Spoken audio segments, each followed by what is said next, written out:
पियुषची आई माझी सासूबाई मला किती टोमणे देते आणि कितीकच बोलते. माझ्या माहेरवर बोलते, तर मला बोलते, माझ्या कामावर बोलते, पण मी त्याला कोणतीच उत्तर देत नाही, कधी उलटून बोलत नाही. कारण की मला असं वाटते की जाऊ दे, माझा नवरा तर माझ्यासोबत आहे ना. पण आज आज पियुषजीनं असं म्हटलं ना, तर माझं मनच तुटून गेलं. खरंच मला किती वाईट वाटलं. आता माझ्याजवळ नाही आहे कपडे, तर मी काय करू, काय घालू? मी कपडे घालायला, मेकअप करायला, चांगलं दिसायला पैसे नाही लागत काय? बिना पैशानं होते काय सगळं काही? आता हे काही नोकरीवर नव्हते, एवढ्या दिवसापासून घरी, मला कोण देणार आहे पैसे? आणि काय मी काय प्रत्येक गोष्टीसाठी, प्रत्येक वस्तूसाठी का फक्त सासरीवर निर्भर राहू काय? तेलच मागू काय? आता यायचं काम नाही आहे काय? 200-400 रुपये द्या म्हणून त्याच्यात करतो ना, मी भागवतो ना थोडंफार. पण हेच कामावर नव्हते तर हे कुठून देणार आहे? उलट मला जे मिळाले ते मी त्यांना देऊन दिले, पण त्यांना त्याचा काहीच हे नाही. खरंच आता त्याला एवढ्या मोठ्या ऑफिसमध्ये जॉब लागली, त्याचं काम सुरू झालं. आता त्याच्या ऑफिसमध्ये चांगले असन, चांगले लोक असन, चांगल्या मैत्रिणी असन, त्याचे मित्र असन, ते चांगले राहते चटकमटक. म्हणून त्याला असं वाटून राहिलं असन का माझी बायकोही राहिली पाहिजे बाशी. पण मी काय करू? घरातले कामच सरत नाही. दिवस नाही निघाला तेव्हापासून तर रात्र होईपर्यंत. तर आता करूच तरी काय मी? घरातलं कामही कोण करन? ते नवीन पोरगी आली, तिला काही एवढं समजते काय? ते करू लागते म्हणा तरी. आणि दिवसभर कामात राहीन मी, तर स्वतःसाठी वेळ केव्हा काढन? माझ्या सासूला तर सगळं हातातच लागते, आणि बाकीचे घरचे लोक आहेत ते सगळं हातात लागते. करू काय मी आता? राधिका, काय झालं पियुषची? राधिका, तुझ्या आईचा फोन आला. मी तिथंच ठेवला, आपल्या रूममध्येच ठेवला मोबाईल. जाय पटकीने बोलून घे, नंतर मला ऑफिसलाही जावं लागेल ना, उशीर होऊन जाईल. मग जाय पटकीने बोलून घे. तू सध्या आहे म्हणा वेळ, 10-15 मिनिटं थांबू शकतो मी. हो काय? आईचा फोन आला काय? थांबा मी जाते. बरं झालं राधिकाच्या आईचा फोन आला. तिचा मूड तरी फ्रेश होऊन जाईल. सकाळी मी तिला बोललो तेव्हापासून ते उदासच होती. आता तिचा मूड जरासा फ्रेश तरी होऊन जाईल. आई, राधिका कशी आहे हो बाई? मी मस्त आहे आई. तू कशी आहे सांग ना. तो कसा आहे? गण्या कसा आहे? आप्पाजी कशी आहे? सगळे चांगले घरचे? हो हो, आम्हाला काय होणार आहे? आम्ही सगळं बरोबर आहे, व्यवस्थित आहे. आमची काही काळजी नको करू. तू कशी आहे? मजेत आहे ना? हो आई हो, मी तर खूप चांगली आहे. काहून आज गण्या गेला नाही का कामावर? नाही, जा लागते त्यालाही. पण म्हटलं जवळ जायचे असेल म्हटलं, आणि तू हाय म्हटलं, तर ते म्हटलं फोन लावून मी बोलून घेतो म्हटलं राधिकाशी. होऊन जाईल म्हटलं बोलणं. फोन लावतो करून राहिली, पण हे पोट्ट काही घरात राहत नाही. आला का कामाहून बाहेर चालला जाते, आणि मग आपणही आपले कामं करत राहा. आणि तुला तर काही बाई आठवण येत नाही हो. तू तर कधीच फोन लावत नाही का आपल्या आईला फोन लावू द्या, का दोन गोष्टी बोलू द्या. तू तर फक्त सासरले जातं ना, तर तिकडचीच होऊन जातं. तुला तिकडचीच आस लागून जाते. मायबापाला विसरूनच जातं. नाही हो आई, अशी काहीच गोष्ट नाही. कोणी विसरत असते काय? आई बाबाले कोणी विसरत असते काय? तू सांग ना. पण घरात कामच लय राहते हो. आणि हे चालले जाते, मग कोणाचा मोबाईल घेऊ मी? आणि संध्याकाळी आले का त्याच्याच ऑफिसचं काम राहते. मग राहिलं ते तसंच फोन लावतो करतो, पण लावणं काही होत नाही. पण आता मी तुला नक्की फोन लावत जाईल, कारण की आता मी लाईनी जाऊ आली ना घरात. तर आता थे राहिली का दोघं हिडून मिळून आम्ही कामं करतो, तर लवकर होऊन जाते. लाईनी जाऊ? कोण? त्या देराचं लग्न झालं काय? कसं काय? अहो ते आई, त्यानं पसंतीनं लग्न केलं, कोर्ट मॅरेज केलं. काय? कोर्ट मॅरेज पसंतीनं? अरे बाप रे बाप. हो काय हो? पाय बरं. काही कामाचा ना थांबाचा. तुझ्या देर आणि पोरगी भेटून केली त्याले. आणि हे पाय तुझ्या भाऊ, किती जागी गोष्टी काढल्या. पण म्हणते वावर नाही, शेत नाही, तर आम्ही पोरगी देत नाही म्हणते. किती जागून वापस या लागून राहिलं. अहो आई, तू काही काळजी नको करू. त्याच्या नशिबात असन तर त्याला भेटणारच आहे ना. नशिबाच्या पलीकडे कोण जात असते? भेटणच त्याला. मी पाहतो इकडे एखादी चांगली असन तर, आणि तू तिकडे पाय, लावून देऊ आपण. पण आई, ही गोष्ट तर खरी आहे. आता वावर शेत पाहिजेच लग्नासाठी. आता किती पोरं आमच्या गावात वावर शेत नाही आहे, तर तसेच पडले आहे म्हटलं. कुवारे म्हातारे दिसून राहिले. आता आजकाल लोक हेच पाहून राहिले ना, वावर शेतच पाहून राहिले. हाव ना माय, पाय ना. आता तुझ्या भावात कायची कमी आहे? मेहनती आहे, कोणत्या गोष्टीचा शौक नाही आहे, कामधंद्याचा बरोबर आहे. पण फक्त पोरीवाले वावर पाहते, वावरच्या यानं राहून राहिलं. आता मग वय होऊन राहिलं, मग कुणी घरचं होते काय एवढं? म्हटलं सुनवाईरी आली घरात तर सगळं काही बरोबर होऊन जाते, आपणही निवांत होऊन जातो. पण काही नाही हो बाई, जिथं तिथं गोष्टी काढल्या तर म्हणते वावर नाही, तर पोरगी दाखवतच नाही म्हणते. काय करावं आणि काय नाही. तर ह्या वावरानं तर लयच बेकार आणली. जाऊ दे आई, तू काही काळजी नको करू, जास्त टेन्शन नको घेऊ बरं, मग तू तब्येत खराब होऊन जाते. हा हो बाई, आता पाय बरं, मी माझ्याच गोष्टी करत बसली. तू कशी आहे? तर चांगली आहे ना? तब्येत पाणी कशी आहे? बरोबर आहे? हो सगळं काही व्यवस्थित आहे. पण आता हे लाईनी जाऊ आली तुही, तर ते कशी आहे? स्वभावानं कशी आहे? आई, लाईनी जाऊ तर मस्तच आहे, बहिणीसारखीच आहे. असं वाटते का लहान बहीणच होय काय? आणि तुझी सासू कशी काय आहे? सुधारली गिधारली का जशी तशीच आहे? नाही बाई, आहे ना आता, सगळे बरे आहे घरातले, सगळं काही व्यवस्थित आहे. तू काही काळजी नको घेऊ. मी हां सगळं काही व्यवस्थित आहे घरात, सगळं काही बरोबर आहे ना. आता सगळं वातावरण चांगलं झालं. आता तर मला लहान जाऊ आली. आता कायचं टेन्शन आहे, आता काहीच टेन्शन नाही आहे. तू फक्त स्वतःची काळजी घे आणि गण्याले आप्पाजीले पाय हां, आणि स्वतःचंही पाय, नाही तर त्याच्यात लागशील स्वतःला विसरून जाशील. स्वतःचंही पाय हां. आता मी ठेवतो, येईले मोबाईल देतो. आता येईले झाले उशीर होऊन राहिला असं ना, मी पटकीने त्याला मोबाईल देऊन देतो. आता वेळ भेटला ना तर मग मी स्वतःच लावतो तुला फोन. बरं बरं ठेव, स्वतःची काळजी घे हां, आणि फोन लावत जा आधीमध्ये. वेळ भेटला तर एकदम विसरूच नको जात जाऊ. हो आई. राधिका, झालं काय? फोनवर बोलून झालं काय? मला झाले उशीर होऊन राहिला म्हटलं. हो झालं बोलणं, ठेवला आहे ना फोन. हे घ्या तुमचा मोबाईल घ्या आणि जा तुम्ही आता ऑफिसवर. तुम्हाला वेळ होऊन राहिला ना. बरं राधिका, येतो मग मी. येतो संध्याकाळी आता. हो हो. बरं झालं आज आईनं फोन केला. आज मन भल्लं भारी भारी वाटून राहिलं होतं. असं वाटून राहिलं होतं का मी एकटीच आहे काय. आता बोलून जरासं मन तरी हलकं झालं. असं वाटते आईजवळ जाऊ, आईच्या कुशीत डोकं ठेवा आणि खूप लढाव खूप लढाव खूप लढाव. राधिका, राधिका कुठं गेली हे पा. या कोपऱ्यात बसून काय करू राहिली काय माहित. आणि आपण पूर्ण घरभर शोधाव तिले. कुठं गेली राधिका. काय झालं आतेबाई, काय झालं म्हणतं बिचारे. पूर्ण घरभर शोधलं तुले हां, कुठंच नाही दिसली तू. तुलाही सवय पडली काय त्या लहान जाऊची हां. ते घुसून राहिली तिच्या खोलीत सदाई जाऊन, तशी तू बसून राहिली खोलीत यू हां. किती वेळची पाहून राहिली मी. मला ते टूप नाही दिसून राहिला ना हातापायाला लावायचा हां. लय दुखून राहिले, पूर्ण आखडून गेले. कुठं ठेवला म्हटलं तो ट्यूब, दे ना. कुठं ठेवला तर. अहो आतेबाई, तो ट्यूब तर मी तुमच्या रूममध्येच ठेवला होता. तिथंच तो होता समोर टेबलवर. हे पाय राधिका, मला काही ह्या घरातला वस्तू दिसत नाही आणि मला काही माहित नाही कोणती वस्तू कुठं आहे आणि कुठं ठेवली. मी हॉलमध्ये बसतो, तुम्हाला आणून दे ट्यूब हां. आणि मला लावून नाही दे. लय पाय दुखून राहिले, मग पकडून गेली मी जसं काही. बरं आतेबाई, मी पाहतो, आणून देतो तुम्हाला. तुम्ही बसा, मी आणतो. आणि जराशी लवकर ये, नाही तर अजून बसून जाशील. घरात कामही पडले आहे ना. तुम्हाला कसं बसणं सुचते काय माहित पप्पा. एवढे सारे कामं आहे. आता स्वयंपाक करायचा पडला आहे. आता तो पियुष गेला का झालं का सगळे कामं हां. तो तर फक्त त्याचा स्वतःचा घेऊन गेला. आता दुपारचं जेवण आहे, स्वयंपाक आहे, भांडे कुंडे आहे. आणि मस्त पप्पा बसू आराम करणं चालू आहे तुमचं. मला काही समजतच नाही तुमचं. पटापट कामं करून घ्या चट आणि नंतर मग आराम करत राहा. आराम करायले आताच करते आराम. राहिले कामधंदे सगळे. आजकालच्या सुनायचं तर काही समजत नाही बाप्पा. अरे देवा, काय होई हे पाय. अरे काय झालं मंदा हां? पाय गिय दुखून राहिले काय?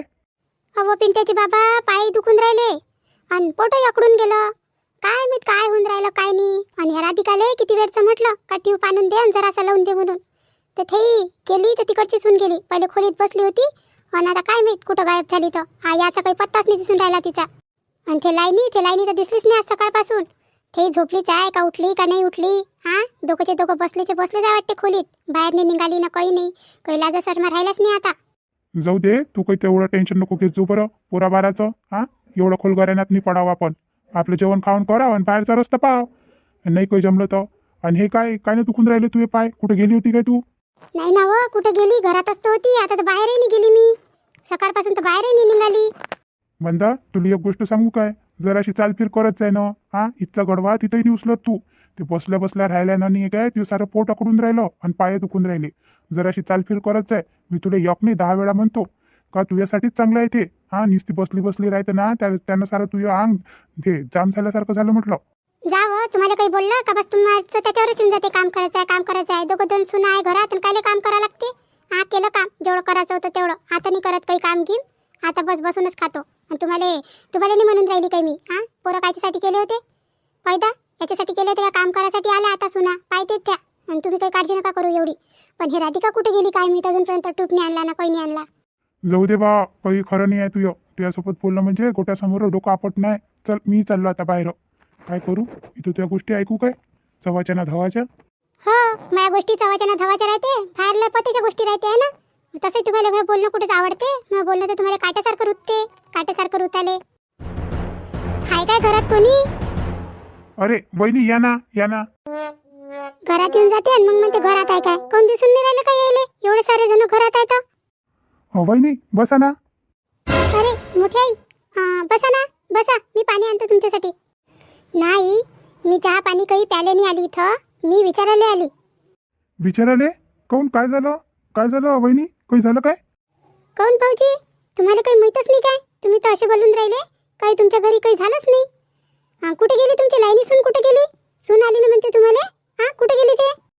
अहो वहिनी, मी सांगणारच होतो तुम्हाला. मी तिकडेच येऊन राहिलो होतो. काय भाऊजी सांगणारच होते म्हणता तुम्ही? हा, तुम्ही मला काही आपलं समजतच नाही. तुम्ही पराया केलं म्हटलं मला. हे गोष्ट मला बाहेरच्या लोकांच्या तोंडून ऐकायला भेटून राहिली का अंकुशनं पोरगी आणली म्हणून. साऱ्या गावात बोंब होऊन राहिली म्हटलं का पळून आणली म्हणून पोरगी. आणि आपल्याला लोकही जवळून समजते. आणि या घरात काय होते काय नाही आपल्याला तर काही माहीत नाही राहत. आपल्याला गरज राहिली तर आपण स्वतः जा आणि स्वतः विचारा. आणि तुम्हाला तर काही घेणं देणं आहेच नाही का एखादी गोष्ट बा या म्हातारीची कानावर पडू द्या म्हणून. आपण तर लेकरीसारखं समजतो, पण ह्या घरातले लोक आपल्याला काहीच नाही समजत, काहीच नाही समजत. काय म्हणता पुटीताई? पुरे गावात बंद झाली? नाही तर काय मग, साऱ्या बाया बसू बसू ह्याच गोष्टी करून राहिल्या का मंदाची इथं सून आली म्हणते, तिच्या लायना पोरानं सून आणली म्हणते, पळून म्हणते पोरगी आणली म्हणते. हां, आणि साऱ्या लोकांना माहीत झालं, साऱ्या गावात बंद झाली. आणि आपल्याला आता माहीत पडून राहिलं ते लोकांच्या तोंडून. तुम्हाला तर काही फुरसत आहेच नाही. साऱ्या गावात बंद. पण कोणी सांगितली हे? गावात कशी माहीत झाली ही गोष्ट?